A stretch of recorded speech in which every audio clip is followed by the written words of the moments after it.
Hello everyone, welcome to another episode of TCG Talk, back today with another gameplay video for you all, and today's gameplay video is against a Viserai, specifically an OTK Viserai.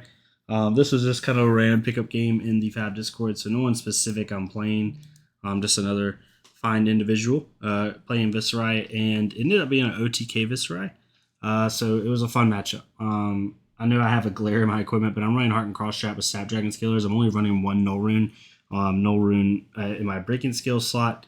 I've been testing back and forth between 1 and 2 Null Runes, still haven't 100% decided on what I want to do. Viserai, with Rosetta, which he's not playing here, he's playing a Reaping Blade, which was an interesting. I've never seen that in a Viserai in a while. He wasn't sure if I was control or like mid range. I guess in his local meta, from what he told me, a lot of the Katsus are mid range and control. So I'm assuming just that preconceived bias he was planning for that with Sigil and stuff like that.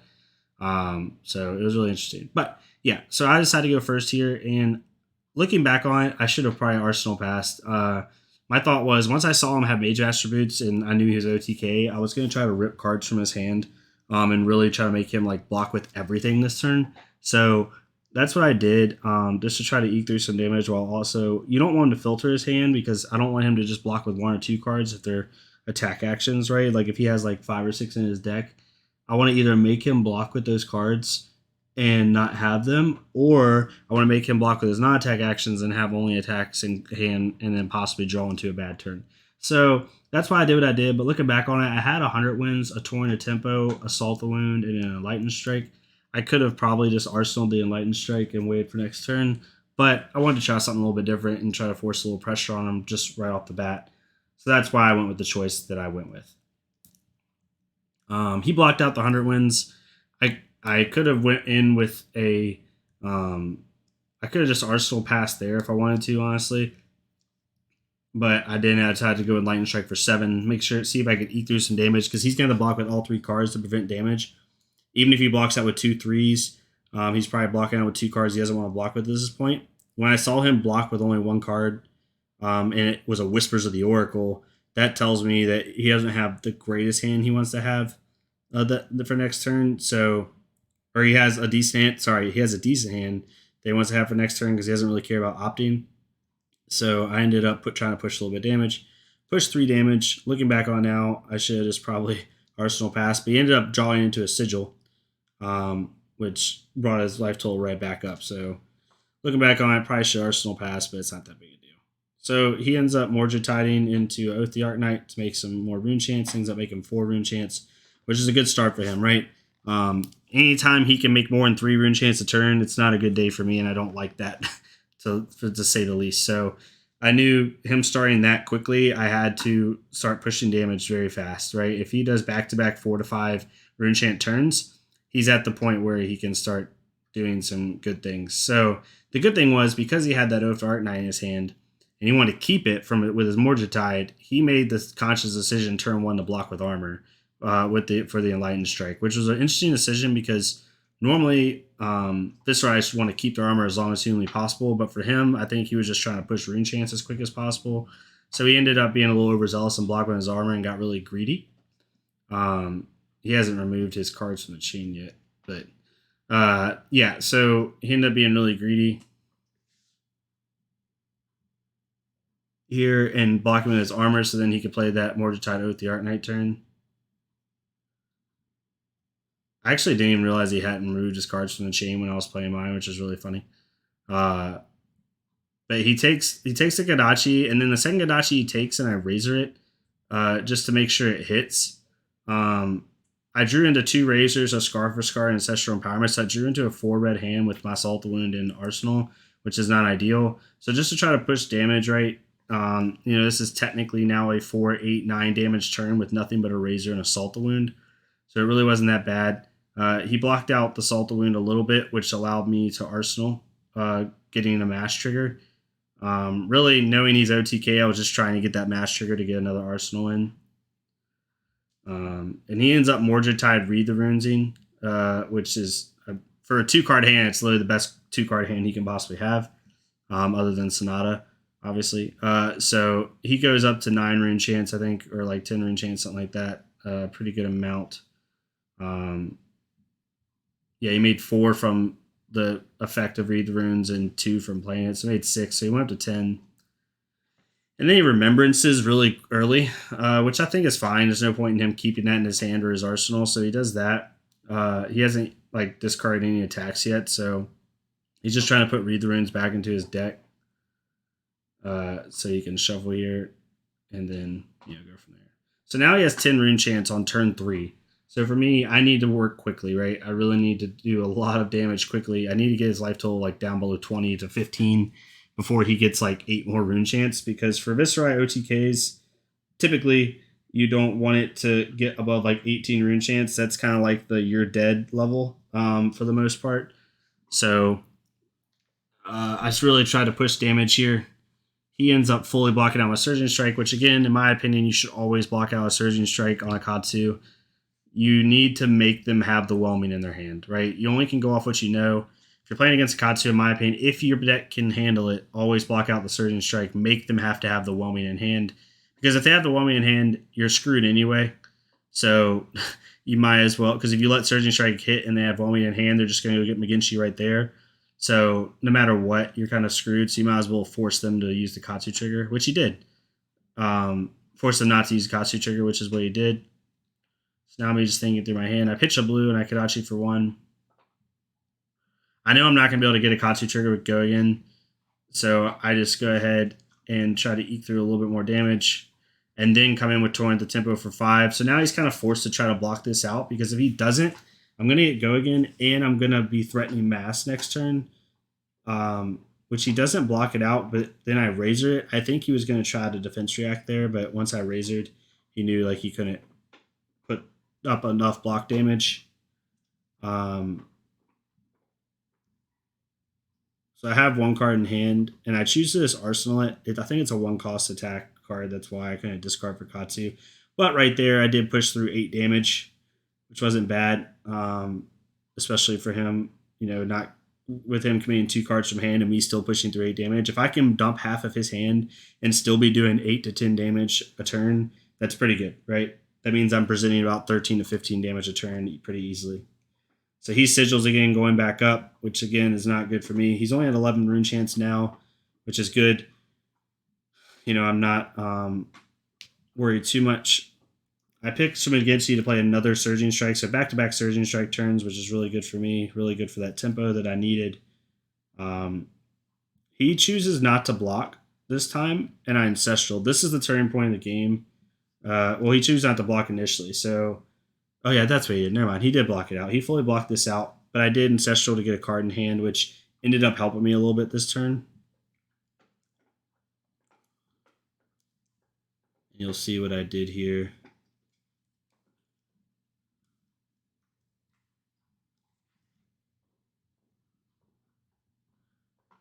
I end up snatching for 4 here, kind of threatening Go again. Right, at this point, I still have 2 cards in hand, I believe. 2 cards in hand, and I can Snapdragon Scalers if I need to.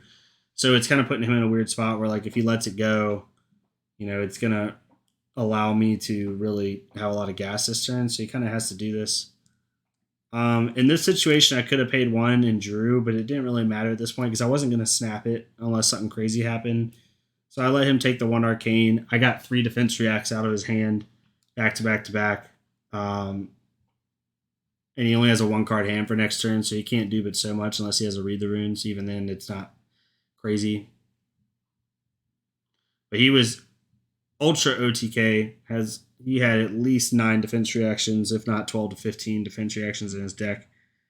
He was hardcore OTK here. So he ends up Read the Runes, which is like literally the best card you possibly can play for one. To get those rune chants. If I remember correctly, he should be at 13 rune chants at this point. 13. It's in between like 12 and 14. I can't quite read. I think it might be 12. So I'm in an okay spot right now, but not in a great spot. Again, he needs about 5 more rune chants before he can really hurt me, like really threaten me. So he's only at 29 health. I really need to try to get him below 20 health minimum before he hits me with that wombo combo. Preferably 15 health, so I can at least take the damage and then come back. I drew a 4 red hand here, I think, maybe. Yeah, I did. So I Scarver's card for one, which does kind of, again, if you see a ninja do this, they're probably having even bigger than that because they're trying to bait out the even bigger than that. Me pitching a Scar for Scar is a little bit useful, a little bit less telling because since I'm up in life, the Scar for Scar is not as useful, right? So it could, not be a total sign for even bigger than that. But if you play against a Katsu and they pitch a red to Kadachi, they most likely have even bigger than that. That's just my opinion. Because otherwise, it doesn't make sense for them to pitch an attack for one damage. You know what I mean? So they most likely are trying to bait out an even bigger than that. Just keep that in mind for if you ever play a Katsu or a ninja in general, to be honest. So I end up, this is the swing turn. So I end up drawing a Rise and Knee Thrust, right? Creating a Quicken token. So what I'm going to try to do here, and it actually works, I'm going to play this Rise and Knee Thrust for 3 with Go again. So threatening going to get the Hurricane technique. So I'm going to pause it for 2 seconds because I want you to understand the position he's in and why this is so difficult. So I have a Rise and Knee Thrust for 3 with Go again, right? If he doesn't block this, I can go get Hurricane Technique. Not good for him. So he kind of has to block it, right? He does not want me to go get Hurricane Technique or Blackout Kick. I still, off the draw, right? I had 4 cards in hand. I still have 2 cards in hand at this point. So still not in a good position for him. I could also have Hurricane Technique already. But he's forced to block this out because he's got to try to prevent the Katsu trigger.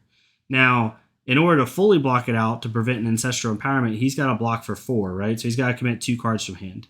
Or a card in Bloodsheath Skeleton. So he tries the exact block to kind of cheat it. So because he can't really prevent the Razor, but he can prevent the Ancestral Empowerment maybe. But he tries the exact block. I Ancestral Empowerment to draw another card, also meaning that hits. So now I can go get Hurricane Technique.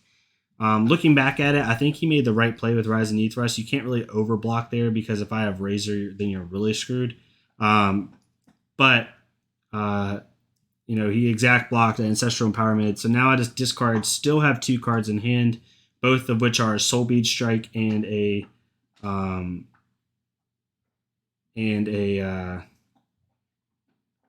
believe Soul Bead Strike. So we'll see what happens here. I end up playing Hurricane Technique here, right? So I pitch a red blue Fluster Fist to Hurricane Technique.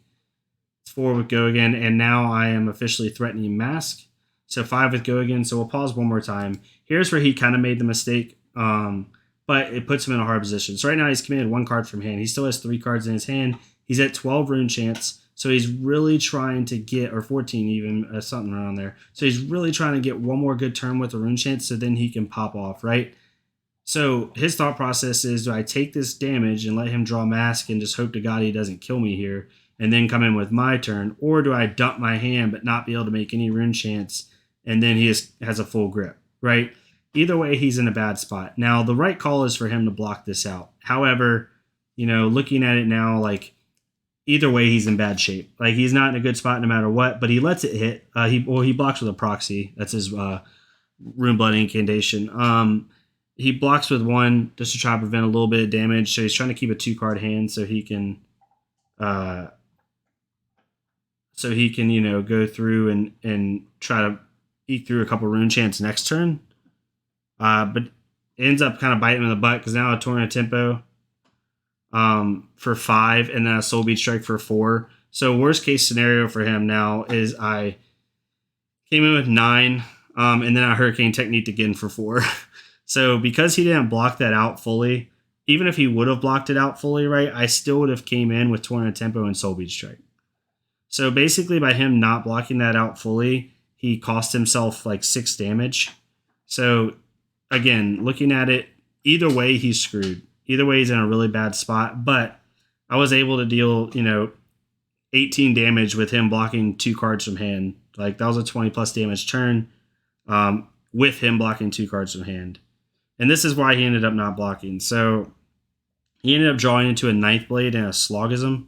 So he popped Bloodsheath Skeleton so he could play his next 2 cards for free. And he Slogism Ninth Blade, which is a pretty good turn. He's hitting me for 15 and 15. So now you can understand why he didn't block with those cards, right? It sucked for him, but he knows he's going to be putting 30 damage on me. He's already in a really bad spot no matter what. And then, like I said, if he would have blocked out with these 2 cards, he would have had no attacks in hand to pop his rune chants, especially the most useful combo he has. He would have to get rid of like the one combo he can use to come back at me with other than Sonata, and he's still going to be at like 15 life, right? So 16 life. So if he would have blocked those 2 cards from hand, it would have been 39-16. He would have had to draw it and pass, and he would have been equally as in trouble. So I can't really fault him for how it went down, how it happened. It's just kind of, how it goes. But regardless, he's still presenting 30 damage here. So for me, I don't want to fully block out here because it doesn't make sense. I don't want to give him complete tempo, even though he is an OTK build. So I took all the rune chants because I'm still up, 13 life even after the rune chants. And then I end up blocking with Mask here just to prevent like 5 of the damage while only committing 1 card from hand. And then I take 10. So I'm only up 3 life at this point, but he's probably not going to let Mask hit again. And, now he has 0 rune chances at OTK Viserai, and I have still, 3 cards in hand or 3 cards in hand and a slight life lead, and I can now start to try to push damage. And at this point, I can start going into the Kadachi method and really trying to hurt him. He also didn't have a skull cap, which hurts his ability to block out a little bit more. If you want to be a true OTK Viserai, I feel like you have to have skull cap even more. Not true, but it really helps your OTK strategy because you have even more armor to block with. So I end up Surging Strike here for 4, and then I have a Torrent of Tempo in my hand. So I'm just trying to come in for a vanilla 9 damage, which is good when he has 11 in his hand, or 11 life total.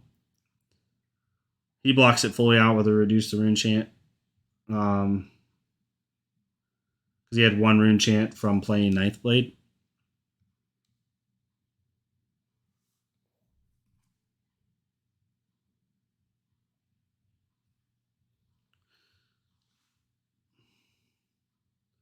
And we were discussing the last turn. I was just making sure you didn't have to pay for that Rune Chant. All good. All good on our end. So then I Torrent Tempo here for 5. And now he's again in a weird spot where I don't have any resources in hand. He can chip block this, take a few damage, but now I'm in a good spot. I just got 2 cards out of his hand. He only has 1 or 2 rune chants. And I'm still at a 6 life lead. I'm in a really comfortable spot, but he gets Mordechai to read the runes, which again, it's like the best 2 card combo you can have for OTK Viserai other than Sonata and your pop off turns.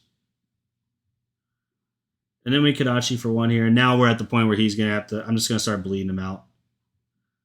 Especially as OTK Viserai, he doesn't have shield, he doesn't have crown seeds, and all the stupid toys that some of the new people have. So it's really harder for him to deal with these Kadachis. I don't have Mask, so that's not threatening him, but he decides to block here anyway, just to prevent a little bit of damage.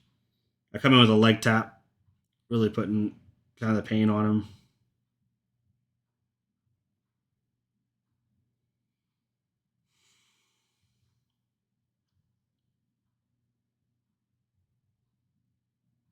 So he's thinking maybe if I have a Rising Ethrus in hand, it's going to not be good for him.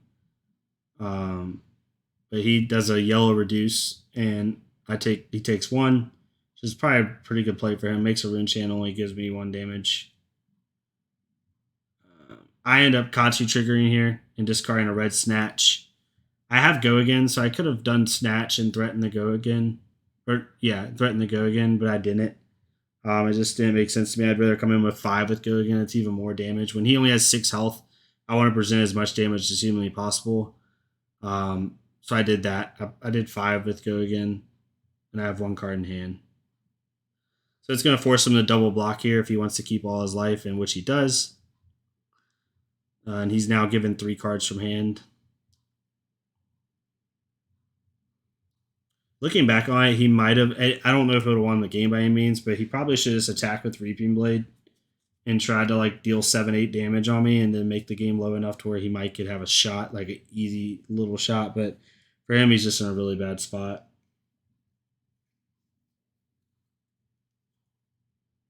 So Kadachi for 1 here again, just slowly bleeding him out at this point. My game plan shifts after the pop off turn. Now, since he's such low life, I literally can just threaten razors, threaten attack actions, and threaten even bigger and that's stuff like that. Really put him in a bad spot. So he takes a Gadachi. Again, Razor's not threatening lethal at this point, so he's trying to see what he can do. I go get another even bigger than that. Again, this card is straight gas. It's straight fire. And this is the turn where I think I end things. I'm pretty sure it was this turn. So I create the Quicken token. I come in with a Snatch for Go again. Literally the best card you can draw with even bigger than that, in my opinion. The Snatch. The other best one might be like a Command and Conqueror, maybe. But even then, I still prefer a Snatch. No resources from hand are taken. It forces them to block. So he blocks out here. Creates another Rune Chant. He can't let me draw another card because then he's really done. So he has to block this out fully.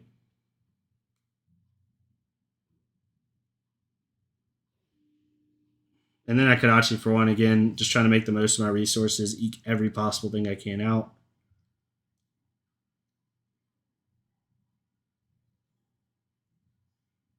Two cards in hand, one card in arsenal, one resource floating. Not quite threatening lethal with a Razor yet, but next one I will be threatening lethal pretty much with a Razor. So he's in a really bad spot here.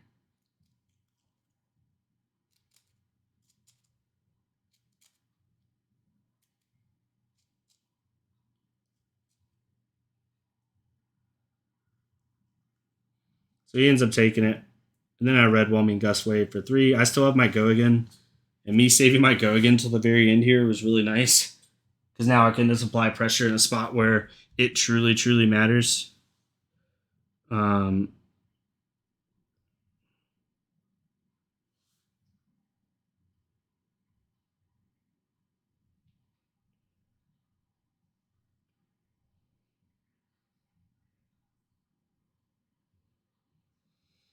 So I pop Go again, and then I happen to have a McGinchy in hand, which really just did it in for him. There's not much he could do. And then I Soul Beat Strike when he had no cards in hand. So overall, good game, solid play by both sides. I did really good at keeping pressure on, even though he was getting Rune Chants. You know, there's a pivot turn where he has a Slogism into a Ninth Blade, and I basically forced him, you know, not to be able to set that turn up probably like he wanted to set it up because I was applying so much pressure. Yeah, hope y'all enjoyed this video. It was a good video overall. Good game. I mean, good game overall. Really enjoyed playing him. He was a fun individual. And yeah, I'm going to try to keep giving gameplay videos as much as I can with y'all. Let me know if there's any specific matchups you want to see more of. And yeah, we'll go from there. Hope y'all have a good rest of your day, and I'll see y'all next time on TCG Talk. Thank y'all so much.